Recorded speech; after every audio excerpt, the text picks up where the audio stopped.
Baiklah, Assalamualaikum warahmatullahi wabarakatuh. Waalaikumsalam warahmatullahi wabarakatuh.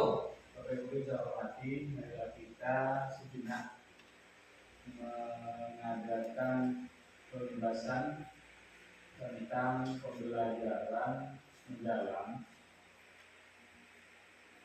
yang merupakan tumpuan pemerintah agar pendidikan itu menjadi lebih baik. Tetapi kalau pendidikan itu guru-gurunya tetap mencari aman, katanya yang narasumber waktu diklat, jadi tidak mungkin. Maka diperlukan pola pikir yang dinamakan pola pikir tumbuh, growth mindset. Apa pola pikir tumbuh itu?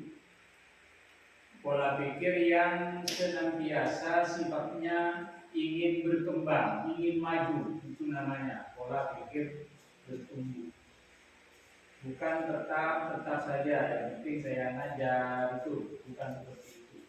Jadi disesuaikan dengan kemajuan zaman. Ini tantangan bagi kita, terutama saya yang lahir di era 70-an seperti Bu Maseni. Saya ini sudah kadaluarsa adanya. Kita tidak bisa mengembangkan diri, maka tidak akan tercipta kata-kata pola pikir bertumbuh. Jadi Bapak Ibu, marilah kita ciptakan pola pikir bertumbuh itu agar apa yang kita pelajari terhadap anak-anak itu bisa menghasilkan sesuatu yang bernilai. Di mana di PN itu pembelajaran mandiri itu ada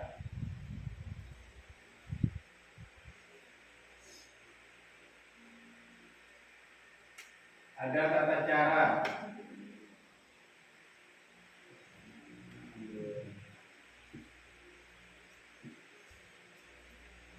Ya, ini saya singgung sedikit. Ada 3 prinsip pembelajaran mendalam.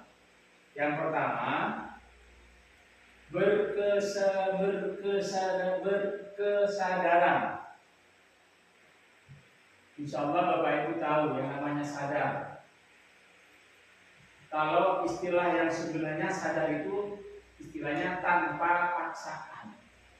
Itu datang dari dalam hati hati nurani yang dalam, itu tanpa paksaan. Itu namanya kesadaran. Bukan karena takut terhadap kepala sekolah, bukan takut kepada pengawas, bukan takut kepada komite. Itu namanya kesadaran. Datang dari dalam hati, memang murni untuk melaksanakan kewajiban dalam rangka menyongsong anak didik kita itu dalam menerima pembelajaran dapat hasil yang optimal. Itu berkesadaran, sadar semuanya. Kemudian bermakna. Bermakna artinya apa yang kita pelajari, apa yang kita ajarkan kepada siswa itu ada nilai-nilai yang tergores dalam hati peserta didik. Itu namanya bermakna. Dapat dikenang selama hidup itu, dapat dikenang. Kalau saya dulu pernah ekopeles musobat salaman, gara-gara memindah bangku itu kena tembok, akhirnya temboknya itu rusak, kena sudutnya bangku. Akhirnya saya terus sampai bunyi cek dokter, tolak. Tapi bagi saya itu bermakna. Berarti saya tidak boleh melakukan sesuatu yang di luar kewenangan selain belajar seperti itu. Oleh karena itu saya takut untuk melaksanakan hal-hal tanpa seizin guru. Itu namanya bermakna. Tapi dulu itu sifatnya dalam tindakan dulu. Tapi sekarang sudah tidak boleh melakukan kekerasan terhadap siswa, tidak boleh. Maka agar kita bermakna, marilah kita perbaiki cara mengajar kita, cara menerapkan multi metode. Jangan metode cara masuk, jangan. Kita buat anak itu keluar kelas, boleh. Keluar kelas boleh. Agar anak tidak bosan jalan-jalan. Kalau misalnya kalau kelas tinggi lebih gampang lagi. Misalnya menjelaskan tentang benda, macam-macam benda. Kalau keluar itu banyak. Ketemu dengan batu ditanya, ketemu dengan tanah ditanya, air ditanya. Itu lebih gampang, lebih langsung masuk sama siswa. Mengalami langsung. Masalah tumbuhan, masalah macam tumbuhan. Ada misalnya dikotil, monokotil. Kalau anak keluar itu lebih pas. Dikotil biasanya bercabang, bijinya belah dua. Pas aja anak bro, esar aja. Nah mati di pohon, monokotil. Kemudian sudah beli tunggal, buat aja keluar. Dia dibuka, sekarang boleh. Kemudian di Surlinda ditanya, apakah Bapak Ibu hanya menggunakan buku teks saja? Itu kalau dijawab selalu, itu mungkin nilainya kurang. Jadi ditambah dengan media-media lain yang sekiranya menunjang terhadap pembelajaran. Itu bermakna. Jadi siswa dapat nilai apa kiranya yang dipelajari ibu itu nanti bisa digunakan, diaplikasikan dalam melaksanakan sesuatu berdasarkan ilmu yang diterima dari penjelasan Bapak Ibu di sekolah. Yang ketiga, mengembirakan. Nah ini dengan berarti sudah mengingat kejadian di DPR itu. DPR sampai joget-joget.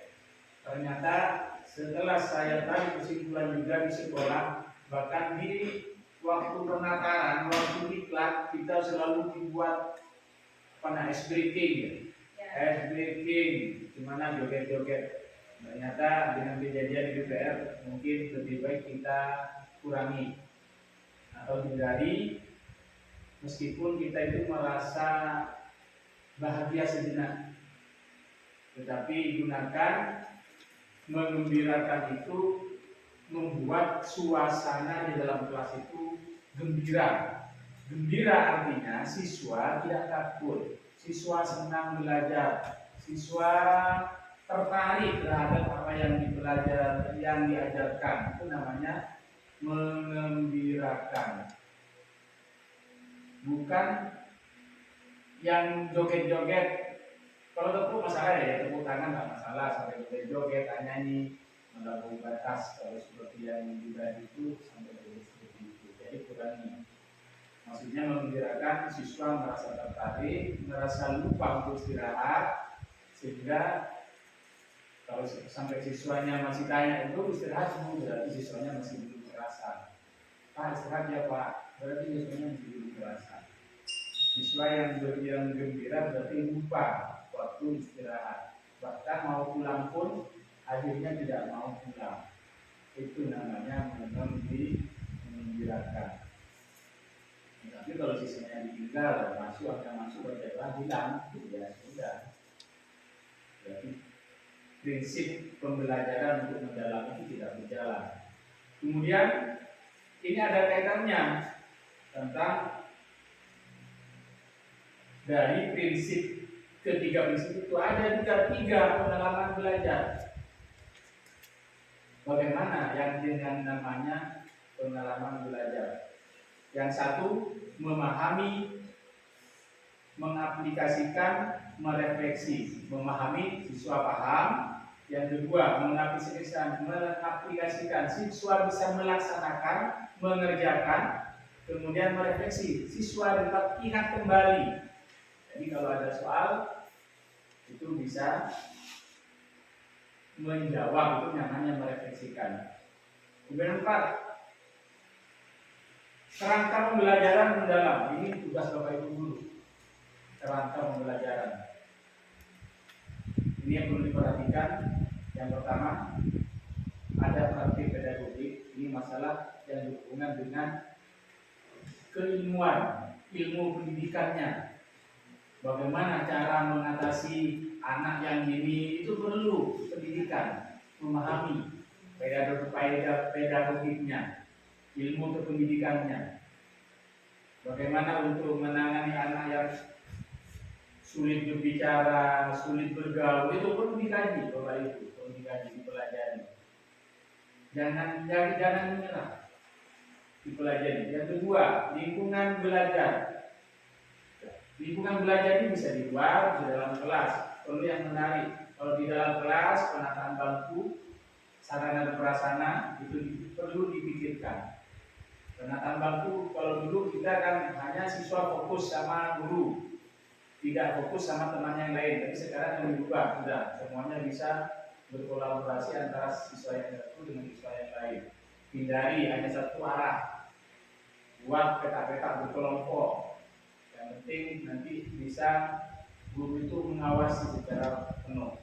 Yang ketiga, pemanfaatan digital. Nah ini, karena zamannya sudah zaman era digital, maka pemanfaatan digital itu bisa digunakan. Dan nanti ini tugas mungkin Senin atau hari Minggu depan untuk Buya dan Pak Amir bisa memberi pembelajaran terhadap teman-teman berpraktek baik tentang pemanfaatan digital, yaitu tentang pembuatan Canva.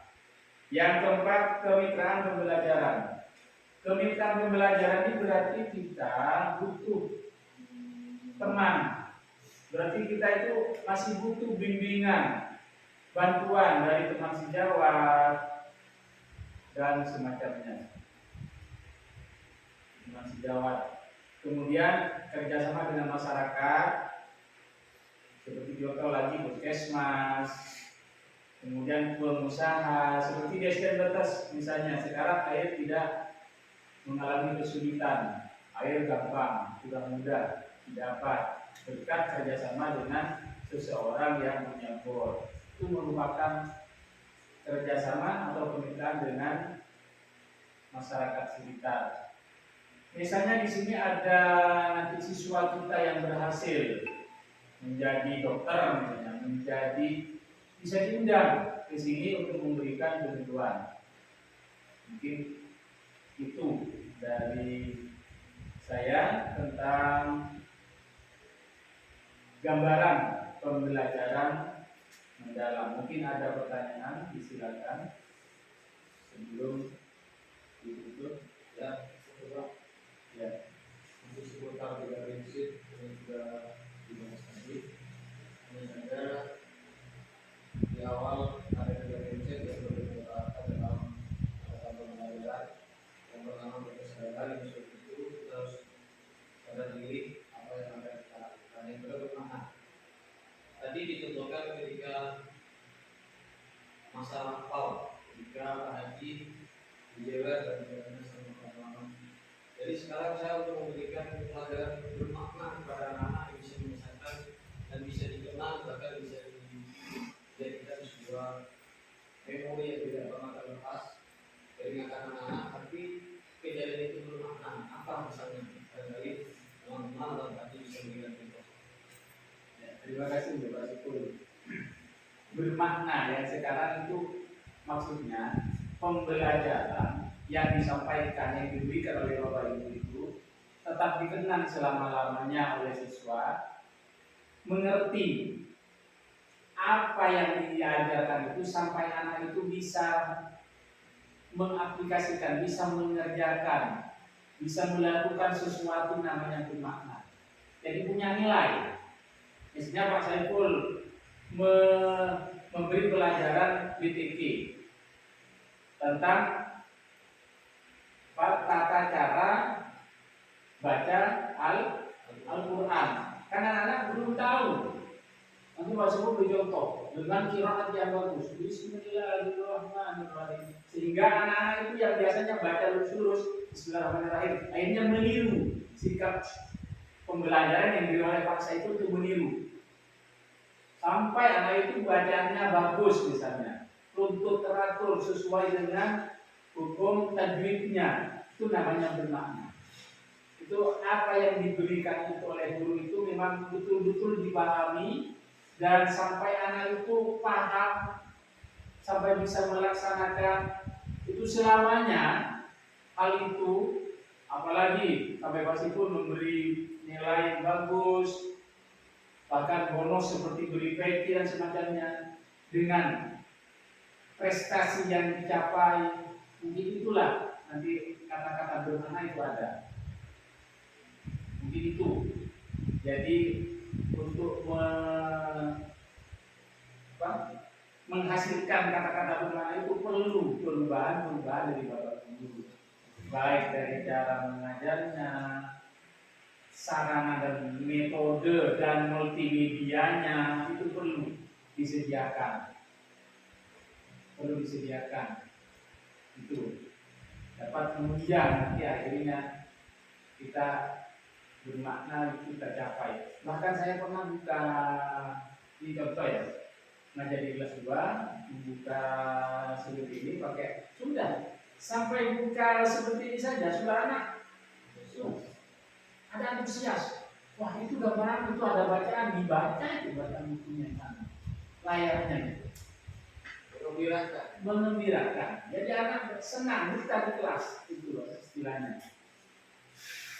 Jadi yang bermakna itu nanti materinya berhasil apa tidak, mengenal apa tidak terhadap si anak tersebut. Akhirnya anak memahami betul apa yang disampaikan oleh bapak ibu.